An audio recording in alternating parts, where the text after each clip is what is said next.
Buenas tardes, estimados estudiantes. Les saluda el profesor máster Jorge Santos. Esta semana vamos a desarrollar un glosario ilustrado de términos sobre interculturalidad e inclusión.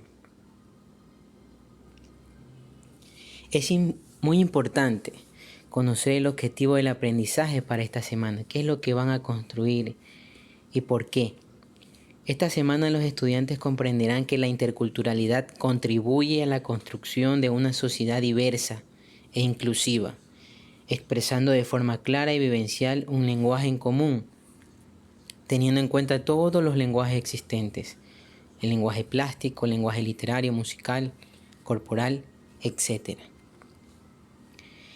Vamos a hablar un poco del paso 2 de esta semana, que es la construcción de esos conceptos que vamos a anotar en esos glosarios que vamos a desarrollar como proyecto. Tenemos un ejemplo de interculturalidad. ¿Qué es la interculturalidad?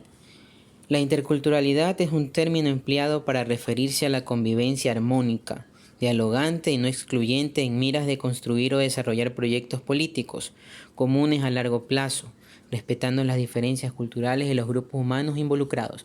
Esto es un ejemplo de un concepto de definición. Ustedes podrán investigar cualquier concepto de interculturalidad. Eso queda a criterio de ustedes. Tenemos otro concepto, otra definición, por ejemplo, ¿qué es la cultura? La cultura es otro complejo que incluye, la cultura es todo complejo que incluye el conocimiento, el arte, las creencias, la ley, la moral, las costumbres y todos los hábitos y habilidades adquiridos por el hombre, no solo en la familia, sino también al ser parte de una sociedad como miembro que es. En la ficha pedagógica tienen un concepto muy amplio, bastante amplio, lo que son las culturas. Por ejemplo, al referirse a las culturas del Ecuador, podemos decir que en nuestro país se pueden apreciar en todo su territorio 18 nacionalidades y pueblos con tradiciones diversas y su propia cosmovisión. ¿Ya? Nuestro país es considerado un país multicultural, multiétnico.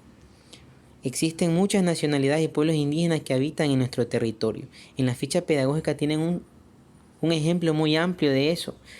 Por ejemplo, una de las nacionalidades más conocidas son los guaraní, los shuar, los quichua, los achuar, los cofanes, los huancavilcas, los sáchilas, etc., ¿no? Son 18 pueblos y nacionalidades, 18 pueblos y 14 nacionalidades indígenas que existen en nuestro país.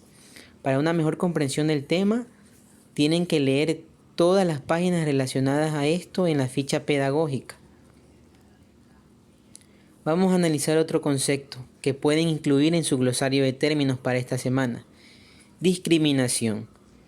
La discriminación es hacer distinción en el trato por motivos arbitrarios como el origen racial, el sexo, el nivel socioeconómico. ¿Qué son los estereotipos? Esta es otra palabra de la que hemos hablado mucho en anteriores fichas pedagógicas.